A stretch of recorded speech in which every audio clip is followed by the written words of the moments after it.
दुनिया के चौथे सबसे अमीर आदमी रहे गौतम अडानी इस समय दुनिया के सबसे अमीर आदमियों की लिस्ट में 7वें नंबर पर आ चुके हैं। हालांकि अब भी वे एशिया के सबसे अमीर आदमी बने हुए हैं, लेकिन फोर्ब्स की रिपोर्ट के मुताबिक पिछले 3 से 4 दिनों में अडानी की टोटल नेटवर्थ करीब $23 बिलियन गिरकर 96.6 बिलियन के करीब आ चुकी है। यानी कि 25 जनवरी तक अडानी की नेटवर्थ 9,20,000 करोड़ रुपए थी, जो कि अब 7,76,000 करोड़ रुपए पर आ चुकी है। दरअसल यह गिरावट तब से हो रही है जब से अमेरिका की forensic financial research firm Hindenburg द्वारा एक रिपोर्ट जारी की गई है। 24 जनवरी को पब्लिश हुई हिडनबर्ग की इस रिपोर्ट में बताया गया है कि अडानी ग्रुप की सभी 7 प्रमुख लिस्टेड कंपनियों पर काफी ज्यादा कर्ज है। अडानी ग्रुप की लिस्टेड सभी कंपनियों के शेयर 85% से अधिक ओवर वैल्यूड भी हैं। इसके साथ ही उस रिपोर्ट में यह भी बताया गया है कि अडानी ग्रुप ने शेयरों में हेरफेर और अकाउंटिंग में धोखाधड़ी की है। अडानी ग्रुप कई दशकों से मार्केट मैनिपुलेशन, अकाउंटिंग फ्रॉड और मनी लॉन्ड्रिंग कर रहा है। हिडनबर्ग की रिपोर्ट की खबर मात्र से ही अडानी की नेटवर्थ में 1,45,000 करोड़ रुपए की गिरावट आई है। हालांकि अडानी ग्रुप के चीफ फाइनेंशियल ऑफिसर जुगसिंदर सिंह ने इस रिपोर्ट को बकवास बताया है।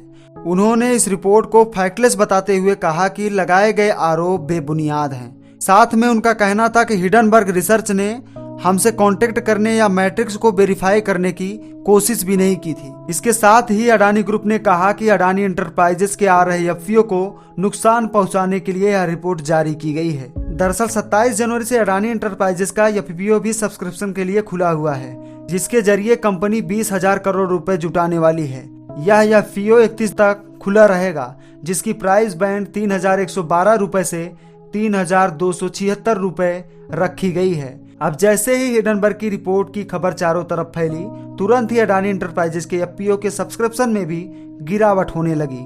ऐसे में अब हिडनबर्ग के खिलाफ शेयर बिक्री को नुकसान पहुंचाने के मामले में अडानी ग्रुप लीगल एक्शन लेने के लिए सोच रही है। लेकिन हिडनबर्ग ने भी कहा कि हम किसी भी कानूनी कार्रवाई के लिए तैयार हैं। आपकी जानकारी के लिए बता दें कि हिडनबर्ग एक इन्वेस्टमेंट रिसर्च फर्म है जो 2017 में शुरू हुई थी।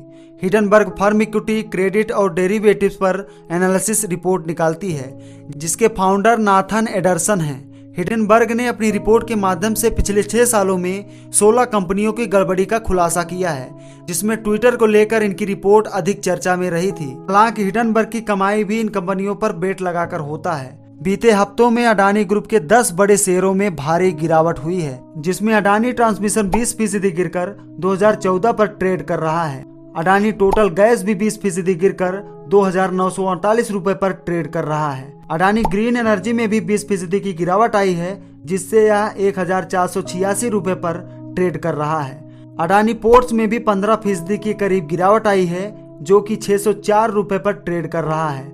अडानी पावर 5% गिरकर 247 रुपए पर ट्रेड कर रहा है। अडानी बिल्मर भी 5% गिरकर 576 रुपए पर ट्रेड कर रहा है। अब इसके साथ अडानी एंटरप्राइजेस भी 18% की गिरावट के साथ 2,768 रुपए पर ट्रेड कर रहा है। यानी कि इस हफ्ते अडानी ग्रुप के साथ इन्वेस्टर को भी करोड़ों का नुकसान हुआ है। ऐसे में अब लोगों को इंतजार है कि इस रिपोर्ट को लेकर गौतम अडानी की क्या प्रतिक्रिया होती है। हालांकि तब तक आप हमारे चैनल को सब्सक्राइब जरूर कर लें और नोटिफिकेशन बेल ऑन जरूर कर लें, ताकि ऐसी जानकारी आप तक हमेशा पहुंचती